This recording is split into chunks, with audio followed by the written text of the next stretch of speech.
Hey everyone, sorry, excuse the mess. I'm working on some other projects right now, but today I want to talk to you about autism awareness. More specifically, the idea of autism awareness, because I just never could agree with it. Just the idea that, autistics need to be more, prevalent in terms of being aware, or like they need to fit into society. And I'm saying this because I myself, as an autistic person, I don't think we need to fit in to society. I think that's the problem. They want others, I guess neurotypical folks, to conceive us autistics as normal human beings, when really they should be going at it at a different approach. And by the way, just for the record, throughout this video, I'm going to refer to myself as an autistic person and other autistic people as such,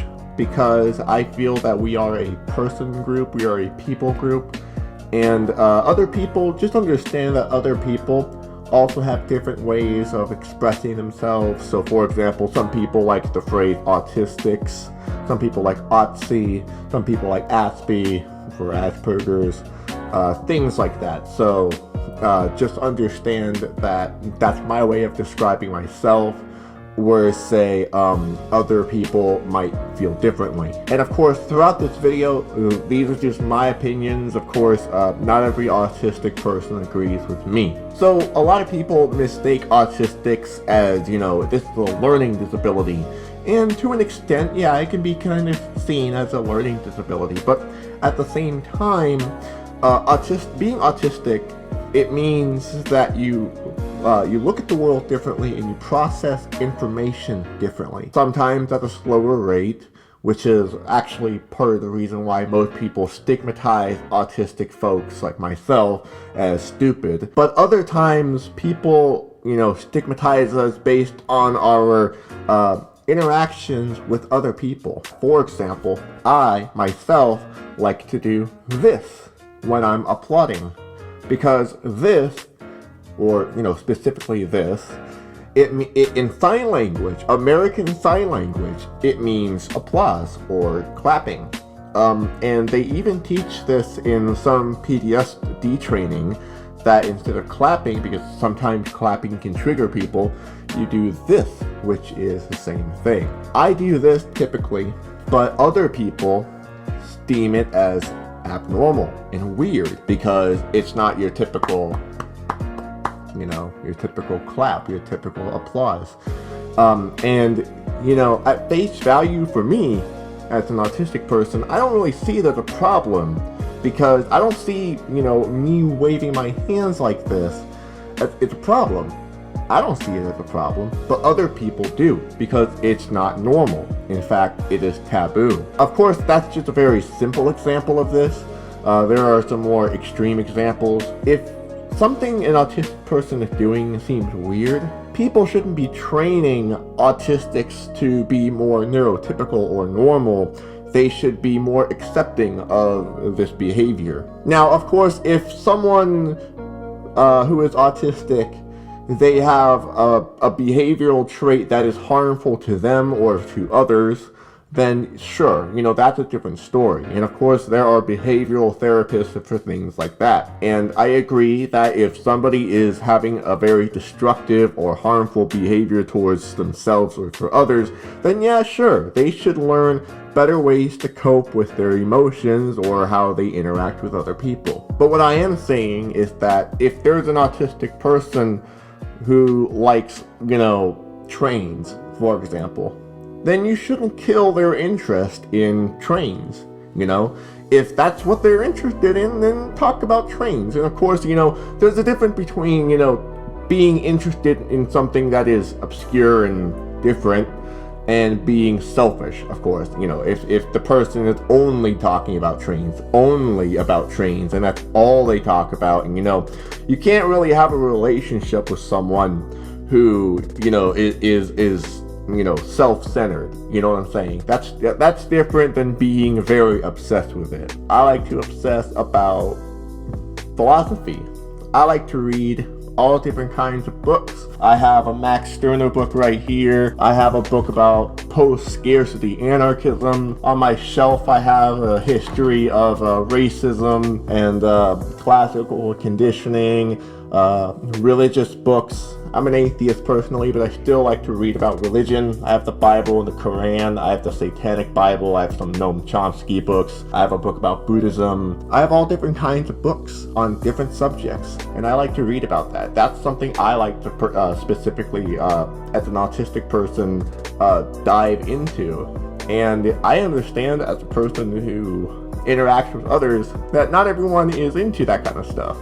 And that's okay, because other people are obsessed with their own types of things, like, you know, they like keeping up with the Kardashians, or I don't know. But like, you know, if I'm at a party and, you know, I'm talking about philosophy, given of course that, you know, the person I'm talking to is actually interested in philosophy, you know, I've read all the social cues, it's not really someone else's cue to step in and be like, "Don't talk about philosophy."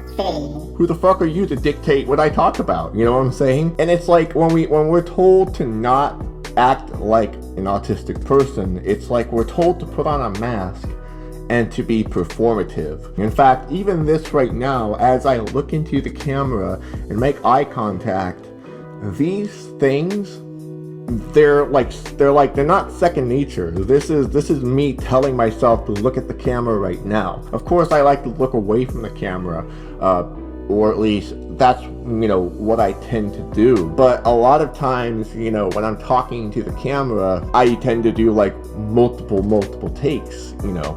And even me right now, as I'm speaking, I'm paying close attention to my speech, because I have hard of hearing and I can't always hear what I say. So I'm always paying attention and making sure that I am saying my S's, and I'm finishing all of the vowels and all of the consonants in my words, so that way I can effectively communicate to you guys, while at the same time minimalizing the number of you know, that I say. And it's also a trained thing to emphasize on everything that I'm saying to make sure that it is clear. I'm making sure that you as a viewer understand every single thing that I'm saying, not just in the pronunciation term, but in also my word choices and my sentence structure. These are trained things. And sure, you know, better communication can help me, and I'm not denying that. Once again, these are social cues, if you will. And not all the time do I want to adhere to these arbitrary social cues. Sometimes I would prefer to not go into these social cues, because I find them to be redundant. For example, I've been told in my videos that I use big words. In fact, actually, when I'm at my job, I've been told that I use big words. Of course, I'm hyperbolizing, but when someone says that I use big words and I should not use big words, I feel like they want me to go like this.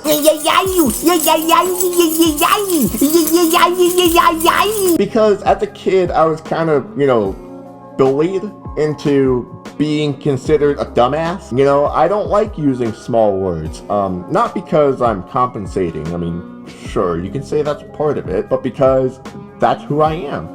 I am this person who has a little bit more of a sophisticated vernacular, and I like it. I don't appreciate other people telling me to dumb it down a little bit, you know? Of course, when I'm at work and I'm talking to customers, the ideal thing to do is to use smaller words so that way the customer can understand you, you know, so that way, you know, your language is more accessible to all different types of people. And that's the thing about being autistic, is that we're kind of told to train ourselves to not be ourselves, you know? On top of that, I've noticed that a lot of autistics, they have things that trigger them.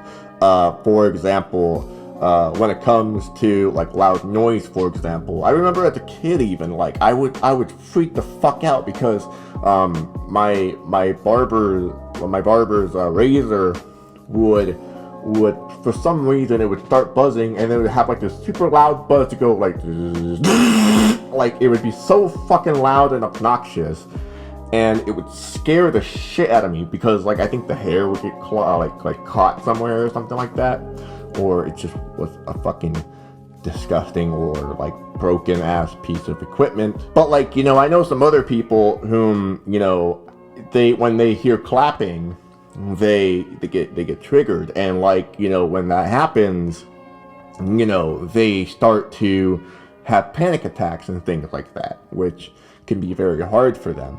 But you know, I don't see a lot of people emphasizing on helping them or, you know, making life more accessible to them. I see a lot of people being like, well, you know, we need to train these autistics to not get triggered when they hear, you know, a clapping. There's a difference between confronting your fears and training people. And that's kind of what I'm getting at here. You can't train someone to not be afraid of something.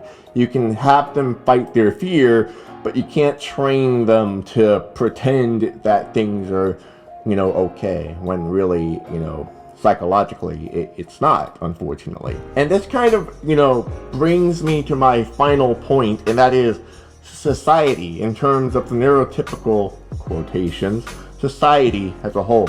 Members of Autism Speaks, they advocate things like euthanizing autistic folks, that, you know, autism is a disease. You have like people like those anti-vaxxers where like they genuinely believe that those vaccines that prevent measles, they cause autism, which not only is that scientifically invalid, it's been debunked multiple times by the scientific community itself, but it's really hurtful. And they're even saying that they would rather have their child go through measles and die than to have autism. Like, they're saying autism is worse than measles. I mean, I can only imagine, you know, what other people go through when, like, you know, black people hear the N-word or things like that. You know, I can only imagine how much more pain they go through when they hear things like that, you know, about their own type of person. But like with Autism Speaks, I don't like the puzzle piece. The blue puzzle piece that, you know, it's supposed to get people to solve autism, or like, you know, autism needs to be fixed like a puzzle. And I don't really think that's the attitude that people should be approaching autism with. It's not that autism needs to be fixed, it's that society needs to accept autism. And I've also heard other people say that, you know, the puzzle piece is like, you know, like a symbol of saying that autistic people can fit into society. That's not really a good way to put it either. It's not that, like, you know, autism needs to fit into society. It's that society needs to accept autism or autistic people like myself. I don't really like the idea that we're really like above people or below people. I don't like any of the hierarchy that goes within the spectrum. I don't feel like I'm, you know, most people or professionals would say, and they have said, that I'm much more high functioning than other autistic people. But I disagree with that.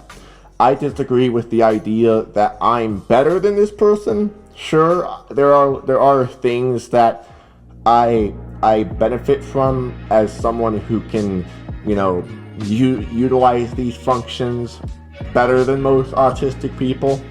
But I don't think personally that I'm better than them in terms of value. I think that as a person, I'm just as valuable as any other member of the autistic community. Anyway, folks, that about wraps it up for today. I'd like to call this Autism Acceptance Month, not Autism Awareness Month for April. And if you like this video, please hit the thumbs up and subscribe, because I do all different kinds of content on my channel. I also would like it if you shared it, especially if you know someone with autism. I'd like to hear your input on it. If you're autistic, please let me know in the comment section. Let me know if you agree with what I said, and if you disagree, tell me why. Please be respectful. I respect your opinion. And that's it. I think I've covered all the bases. I mean, click the bell button if you're a huge fan of me, I guess. But yeah. Peace.